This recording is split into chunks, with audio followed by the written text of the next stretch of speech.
Hi everyone, well welcome to another video. Today's video is going to be a bit of a product spotlight and review. I've got myself a diesel heater. I was watching a mate of mine, old Mr. Buckaroony there yesterday, and he contacted me a few weeks ago and said, I hear you're getting into the diesel heater market. Which one did you get? So I sent him a link to the company I went to, and I've actually gone with one called VEVOR. I think Buck's bought a different model to me. He's got one that may have Bluetooth and all that sort of stuff on it. I went with a different type of one. I did see the one Buck bought, but it was a little bit bigger, as in width and height and that, and I was trying to get something that was a bit more streamlined, and I didn't really want all the Bluetooth technology and all that sort of stuff that went with it. I just want something that you can turn on. It has got a LCD display on this unit as well, and but hasn't got Bluetooth. I was looking at a Bluetooth model, and they just couldn't get them in. They were out of stock, so I thought, bugger it, I'll go with this one, and I've been really happy with it. I've used it a few times now. I took it away camping a couple of weeks ago and had it running in the old Harry behind me here, and it was absolutely fantastic. I think it was like 2 degrees or something like that outside, and it was a toasty about 28, 29 degrees inside the van. So they do definitely have their place in cold climates, and it does get really cold here in Queensland, believe it or not.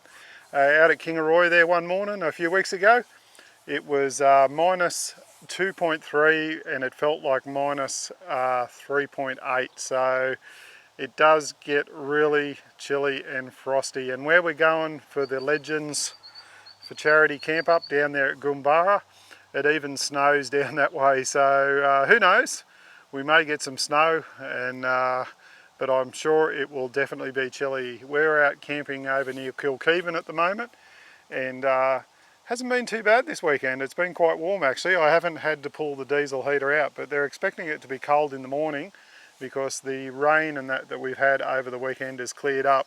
So I'm going to get the diesel heater out and just set it all up on the off chance that I do have to turn it on, because it is really simple to set up. I'm not going to go through all the setup that I had to do with what's in the box, unboxing and all that. There's a million videos online if you want to check those out. Just Google it. But it comes pretty well basically put together. This unit here, you can see the size of it there. I think that's about 430, and it's about 380 high, and it's only about 200 wide. So I'll spin it around so you can see the width of it there. It's bugger all. I'll give you something to comparison it off. There's my jet boil. So there's my jet boil. You can see that that just about takes up the same width footprint. So the reason I went with this particular one instead of the one Buck got, the one he got is a lot wider, a little bit shorter, but this fits really neatly in the back of the FJ, and doesn't take up a lot of room. So, and the reason we went with a portable one as well, we did get a quote to get one put in the caravan, and it was over $2,000, believe it or not, and couldn't justify adding that much expense onto it when you can buy these online anywhere from like $129 up to $500, depending on where you get it from. Now most of them are made in China these days, but there is companies out there that buy them and upgrade them, put different fuel tanks in, different fuel lines, pumps, all sorts of things to improve them. I think the AU Focus diesel heater that Phil Demiano just recently put in his Mod Cod camper trailer, check out his video. They have upgraded a lot of the gear in those diesel heaters to make them a lot quieter and a lot more fuel efficient, and run a lot better, but they're basically still a Chinese diesel heater though. So they're all made over there, not a lot you can do about it, but they've really come down in price. I think Buck mentioned when he bought his caravan, they were over $2,000 as well, so I couldn't justify spending that much money. Now I'll go through a few of the things I've done just to make it a little bit more user friendly for me. I'll grab the camera, otherwise I'll be trying to explain something. So on the bottom here, this little aluminium piece here, I actually put that on. That's a bit of 50 by 50 aluminium, and I bought these little end caps put on it, and I've screwed it down to the legs. Now the reason I've done that is, one, I wanted to get a little bit more height under here, so if I've got it sitting on something, it stops a lot of the heat, because your exhaust pipe has got to go up under there and poke out the side. That's your intake for your air. Now you must make sure that that's pointing in the opposite direction of where your exhaust is going, because you don't want the exhaust fumes getting sucked in by this and by the fan in the end here, then running through the heater and going into your wherever you got it running. Like Buck said, do not run these inside and with the exhaust in the same place as where you're sleeping. Otherwise, the next person that you will see will be your maker, and the next person who probably sees you will be a coroner, because you'll go to sleep and you won't know about it. All the heat comes out this end here. I have a little remote control. This is fantastic. All you got to do is plug it into 12 volt, turn it on, turn it off, and the up and down arrows are for your temperature settings, whether you've got it set on auto or whether you want it on manual so that it does it all itself.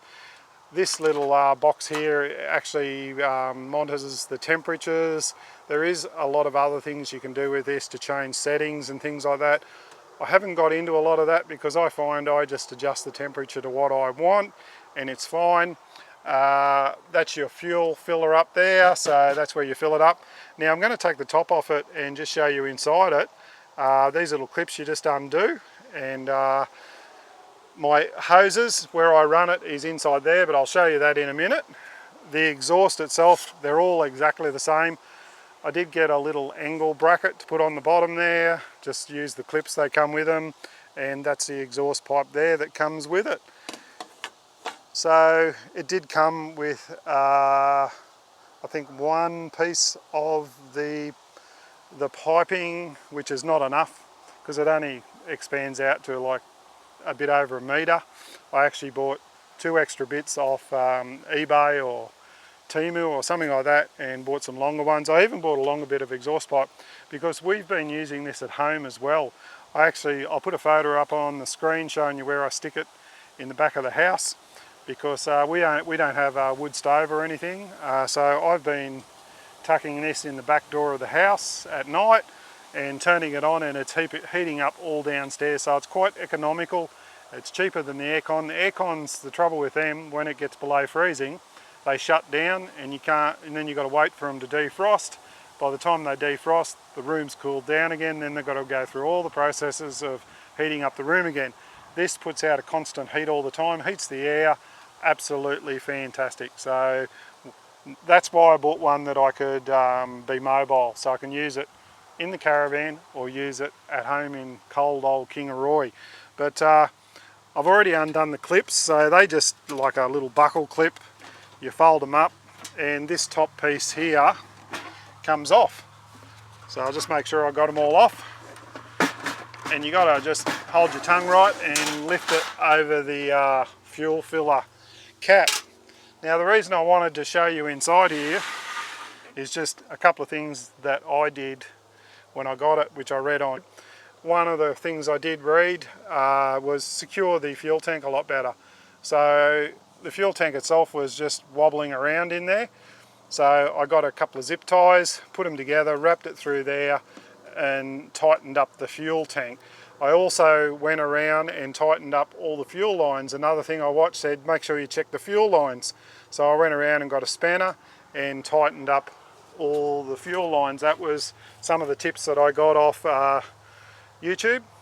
Now, one of the things I have done, which you may have noticed already or may not have noticed, the fuel pump is in there. These can be quite noisy. I don't find it too bad when we're in the caravan because it's fairly well insulated and you don't hear it, even when we're at home. It's got just when it's pumping fuel, it's got a tick-tick noise. There is some quieter fuel pumps you can buy to replace them. I may look at doing that in the future. But for the moment, what I've done is, these are those rubber mats that you buy. I had a spare one at home. So I've cut a few pieces out because this doesn't heat up at all up here. So I've cut a few pieces out, wrapped it around the fuel pump, cut a couple of other bits out, poked them in there, and that acts as a sound deadening device. So it really cut the noise down tremendously. When I turn it on in a minute, I'll show you how it all turns on. But that's another thing I done. So they're really basic. There's not a lot to them. I don't know how they were charging over $2,000 when they first come out, but I suppose when any new technology comes out, it costs a lot of money. But I'll get this put back together and I'll show you where I put it and how I set it up next day. Okay, got it all set up. It didn't really take long at all. So what I'll do is I'll grab the camera and come a bit closer and show you exactly how I've set this up outside my van. Crusader Chameleon SV, old Harry. There he is there, Harry. So there it is there, the VEVOR, put all the top back on again. Now what I've got it sitting on, I went out to BCF and I bought one of those wheel tables. That's it there. And I did originally have the exhaust going through the bottom there, but I didn't like that way. It was too much buggering around. So I've just bought that angle piece and I've got the exhaust running out this way and the exhaust fumes are going that way. And my air intake is on this end here. So hopefully, you know, the wind's not blowing it back this way, but if it is, I'll switch the exhaust pipe around an opposite way or something like that. But we do have a carbon monoxide sensor inside. I'll show you that in a minute. Make sure you do get one of those and read the instructions, have it set up in the right spot, you know, where you are picking up any fumes or that may be getting in your van. Now, the pipe itself, all I do is keep this inside this little hatch here. So this hatch, there's the door there. I cut this little bit of core flute board out, put a hole in it, and I just poke the cord through that and then pull the cord through it, and it pulls the core flute board back in towards the door there. So if there's any bugs or creepy crawlies or anything, they're not going to get inside that hatch there. That cord there then runs to a hole that I've cut in the caravan and put a vent inside the caravan. I'll show you that in a second. But all I've got to do now, which I just forgot, is get the power supply out and hook it up. I'll quickly do that and then we'll turn it on. Okay, got the power supply hooked up. Now, it come with this cord here, which wasn't very long. I am going to make a longer one up this week because I can run, if I get a longer one, I've just put a cigarette lighter plug on the end of it, and I've just been using my jackery down here to plug it into. That's what I used last weekend when I went away. It doesn't use much power, this thing. It's only when it first starts up and starts heating. But I just plug it into that. But eventually what I'll do is I'll put a longer cord on it and I will run it up to the cigarette lighter plug in the van. But as for turning it on, you can either turn it on here by pressing that button there, or you can use the remote. I'll turn it on. Start heating. So it talks to you, it says start heating. So the fan will start up first, then you'll hear the pump start to prime, and then it will start making hot air. So it doesn't take long. It'll I can hear the fan winding over in the back there now, and it is using 84 watts at the moment. So, but when it starts up, that will significantly drop down. It doesn't use that much once it's running. But this is a 5 to 8 kilowatt model.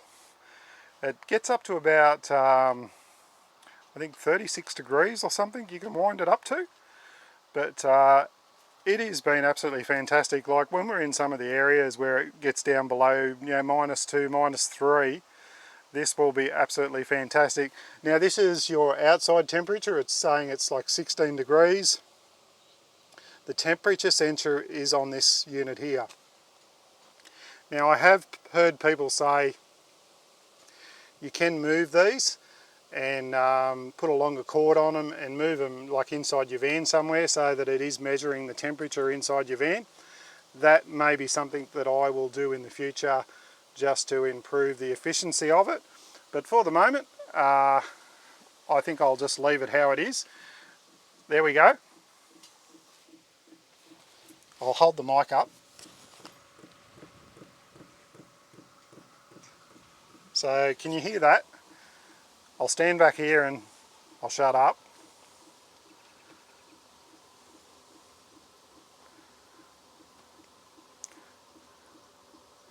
So that was pretty quick. It is actually pumping hot air in there right now. It's already heated up. That's about as noisy. The actual fan motor is actually noisier than the pump, I reckon. And when you're inside the van, you can't hear it. So Annie and the dogs are inside. They'll be getting roasted away in about 5 seconds. They'll be telling me, turn that bloody thing off. But we'll go in there in a minute and have a look. So there's warm air coming out of that exhaust there. Now you've got to be real careful of that exhaust. It does get really hot. So you're probably going to be using this at night when you're inside the van anyway, but just be mindful that no one touches the exhaust if you've got little kids around or anything like that, because you will get burnt off that. That you can see the colour it goes. That's because of heat. So just be mindful of that. But the unit itself, that will be wound right up. You are better off letting it run at full bore when you first start them up, just till it gets up to temperature, and then you can adjust the temperature down. So I'll quickly show you. Hopefully you can see it on the screen there. I don't know whether you can read that, but I'll do a minus. It's set on 20 degrees. I'll set it on 18. I'll wind it down to about 16.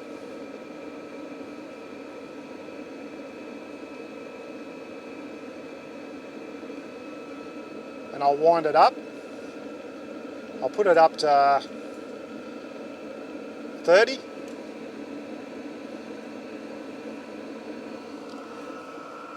Now you cannot hear that pump at all now. Now once it gets up to temperature, you can hear it. It starts to wind down a little bit. It's not as noisy. I won't leave it on 30. I'll put it back down to about 20. Maybe 18. So now that it's up to temperature, you can hear the pump a little bit more, but that is running really quietly. So that's just set at 18 degrees, and much to Annie's disgust, I'm going to walk up inside the caravan. She's in bed. So the doggies come in here while I was setting all that up. There they are there. So go away, Dad, you're disturbing our peace. So Jasper's there, Winnie's up there. I'll have to get a torch. Let me get my kick-ass torch out of the cupboard up here.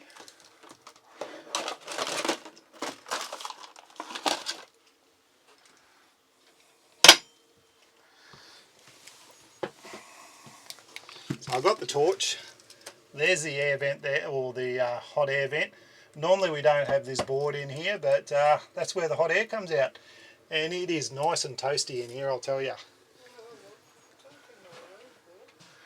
So Jasper likes it, Winnie likes it.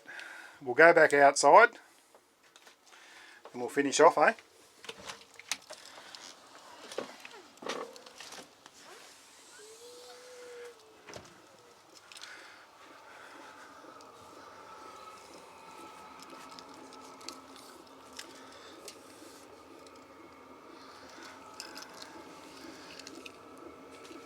So to switch it off, it's just as easy. You just press the off button and it says stop heating. It'll cycle for a few more minutes and then it'll turn off. You can do that from in bed. There is timers and that on it, I think, built into that little display. But the VEVOR diesel heater is terrific. So if you're looking for something to warm your van, your house, your car, rooftop tent, anything like that, these are fantastic. You may just have to buy a few extras, as in longer hoses, exhaust pipes, things like that. You can check out eBay, Temu, Amazon, all those sorts of places. They all sell the parts for these diesel heaters. So If you've got any questions, queries or comments, please leave them down below. Stay safe, look after each other, and I'll see you on the next one. Cheers everyone. Bye. One other thing guys before I go, I forgot to show you the carbon monoxide sensor. I do have that sitting up on the cupboard. It's got to be sort of up a little bit higher because these sort of fumes rise, unlike other fumes that sink to the ground. But make sure you read the instructions, it'll tell you exactly where to put it. Make sure you get one. If you're running one of these, make sure you get one of these as well. It's not worth your own life. So cheers everyone, see ya.